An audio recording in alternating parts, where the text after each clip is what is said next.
ayant d'abord orné d'une étroite barrière de corail qui protège la face occidentale de l'île. Un lagon discontinu, mais qui renferme tout l'imaginaire des tropiques. À l'abri des tempêtes du large, le récif a créé son paradis exotique. Un Éden pour touristes et vacanciers. Aujourd'hui, les plages qui se succèdent sur une trentaine de kilomètres déploie tout l'éventail des loisirs balnéaires à succès.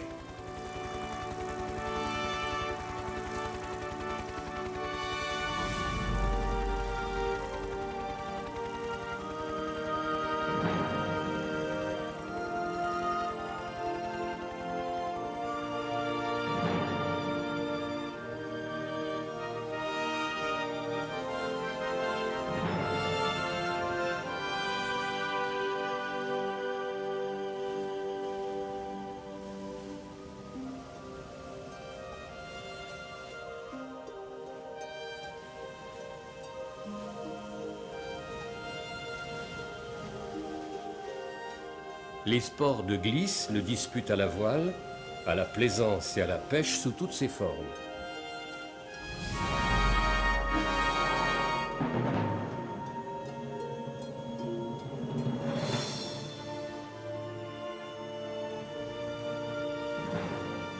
D'une pureté sans reproche, l'eau du lagon et celle du large abritent un autre monde à découvrir, une autre harmonie, celle du silence.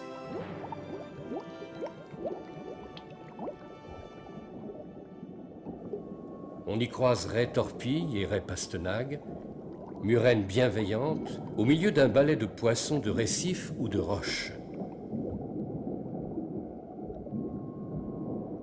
Barracudas, mérous, marlins bleus, dauphins et bandes migrateurs aussi, qui font le plaisir des amateurs de pêche au gros et des plaisanciers avides d'inattendus, quand les grands squales ne viennent pas eux-mêmes danser leurs étranges chorégraphies sous-marines.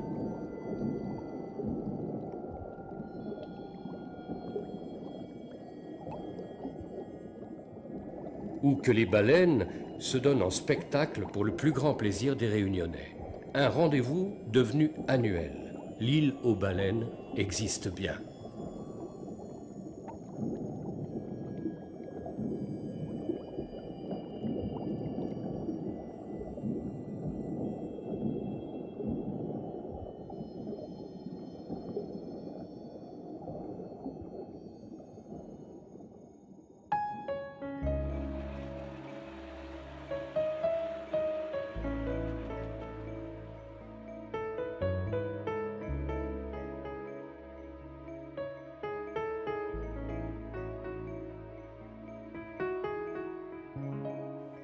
Le port de Saint-Gilles et la plage de Boucan-Canot sont alors le point de départ d'inoubliables odyssées dans les mers du Sud, mais peuvent aussi inciter à cultiver l'art si subtil du farniente.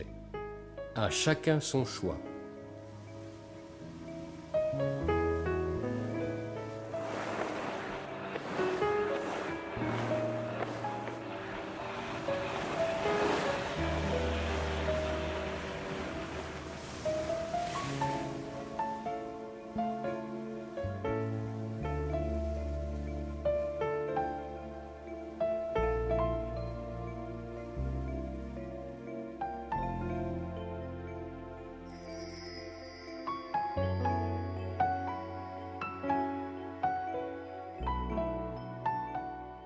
Les Roches Noires, Boucan, puis Saint-Leu sont des sites qui résonnent à l'oreille des surfeurs.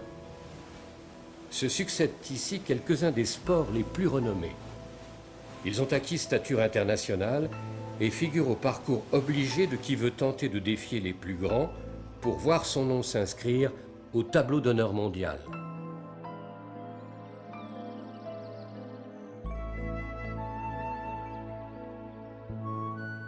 Le ciel aussi se fait défi. C'est dans les hauts de l'île, tournés vers le couchant, que s'élancent dos à la montagne ceux qui glissent sur les ailes du vent. Ils survolent de longues étendues de Cannes pour atterrir sur les rivages de l'océan Indien.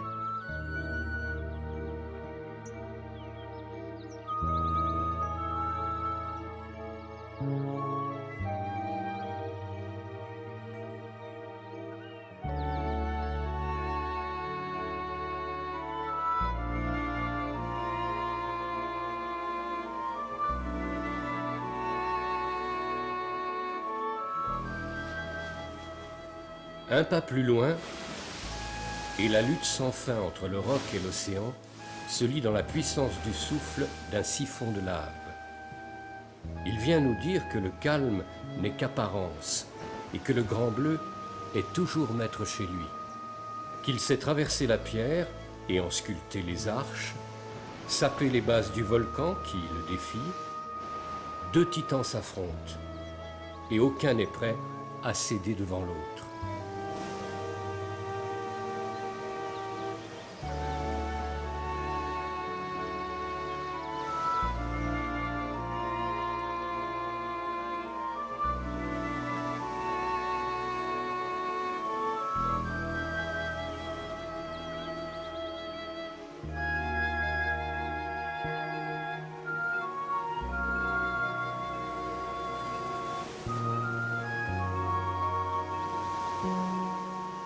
Ce que l'un construit, l'autre le ronge, inlassablement.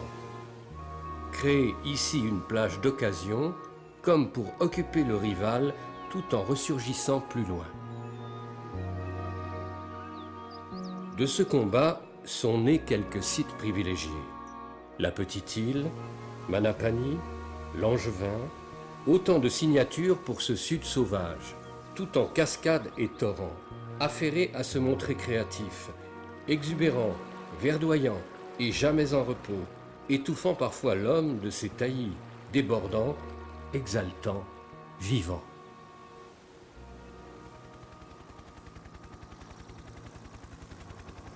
Plus on se faufile vers le sud, et plus la force du volcan se fait sentir. Encore quelques plages, quelques havres paisibles, plutôt couleur d'ébène cette fois, et vient cette frange de côte où les rouleaux se dressent en venant de l'océan.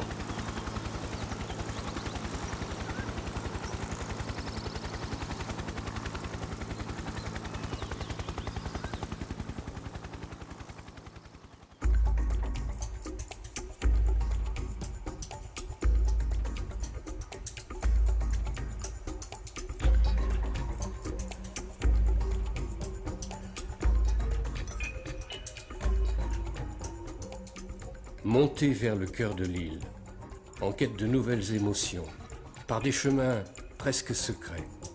Accrochés aux crêtes, il domine les escarpements vertigineux qui modèlent les trois cirques de Mafat, Sillaos et Salazie. La longue montée se mérite, mais elle mène vers un univers parsemé de dentelles de pierre, de chutes, de défilés et de gouffres. Forteresses défendues par leurs murailles infranchissables. Gouffres souvent nimbés du voile des cascades, perçant au plus haut des parois.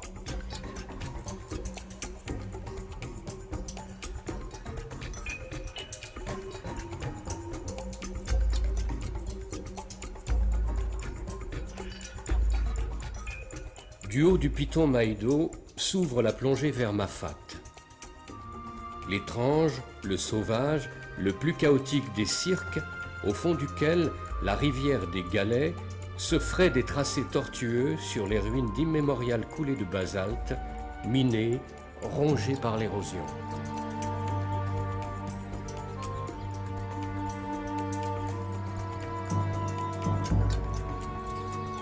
Inaccessible par la route, seules d'improbables pistes le relient à la plaine côtière. Le sentier de la canalisation est l'une d'elles. Il ouvre l'accès à ces îlets accrochés à flancs de coteaux sur leurs étroites plateformes. Quelques centaines de descendants de Noirs en rupture d'esclavage et de petits Blancs désargentés, à la recherche de nouvelles terres, y maintiennent une implantation modeste autour de leur culture vivrière. S'y ajoutent aujourd'hui les gîtes d'étape et les chambres d'hôtes pour un conditionnel du retour à la nature sauvage et aux sports extrêmes. Qu'ils optent pour le survol ou l'escalade, difficile pour eux de ne pas se laisser tenter par la grisante sensation de dominer d'un seul regard l'âme du vieux massif du Piton des Neiges, où cette fine arête des Trois Salazes en défie aux lois de l'équilibre.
le cours tumultueux des eaux vives, recueilli sur les cimes où s'accrochent les nuages, et restitué par d'étroits goulets au parcours erratique entre les strates successives de lave, peuvent plonger au plus profond des bassins les plus secrets, s'insérer au pied des parois, y tracer un lit tout juste franchissable.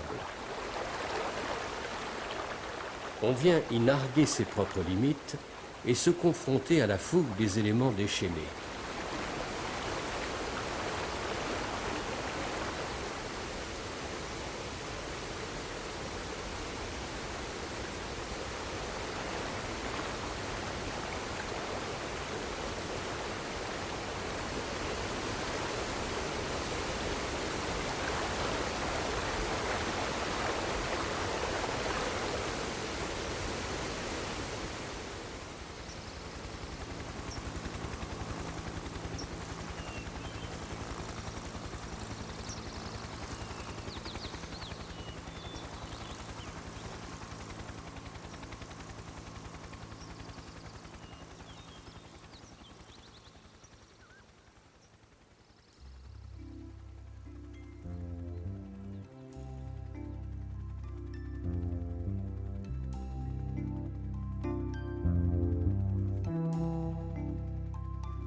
Il fait bon vivre aussi à Cilaos, dont le nom traduit l'expression malgache « le lieu que l'on ne quitte pas ».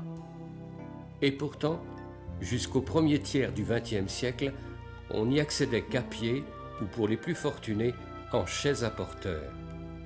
La route, aujourd'hui, déroule ses 400 virages pour mener de la côte à la petite cité Haut Perché, rassemblée autour de son clocher, qui a récemment fêté ses 150 ans. Il est témoin de la reconversion progressive de cet autre ancien refuge d'esclaves en lieu de cure et de détente autour de ces trois symboles, le vin, les lentilles et la broderie.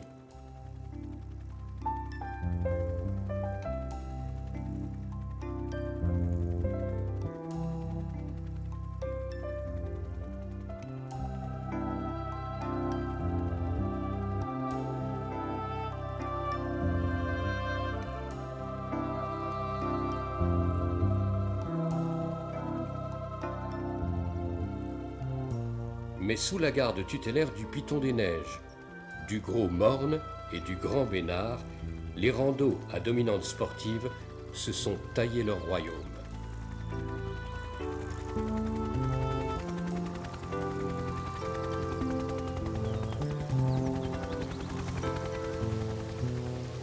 La cascade des Fleurs Jaunes, avec son à-pic de 30 mètres, en est le plus évident des emblèmes, avec bien d'autres points à grands frissons offert par le plus sec et le plus méridional des cirques à tous les aventuriers. Salazie enfin se découvre comme le plus convivial des cirques, le plus peuplé, le plus riche, le plus accessible et le plus survolé, le plus grand et le plus arrosé aussi.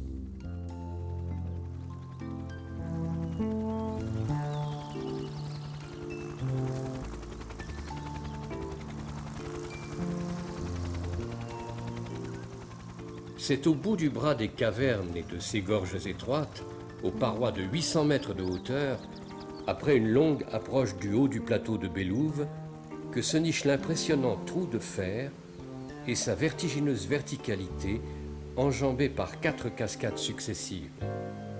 Une référence mondiale en canyoning.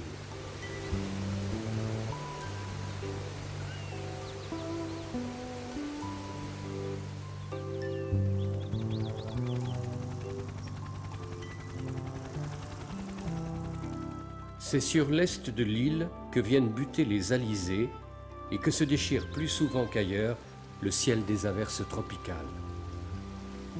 La forêt originelle s'y délecte. Elle a conquis les flancs du volcan. Le drainage incessant de l'érosion, le souffle des vents ont fait le reste, mariant une fois encore hasard et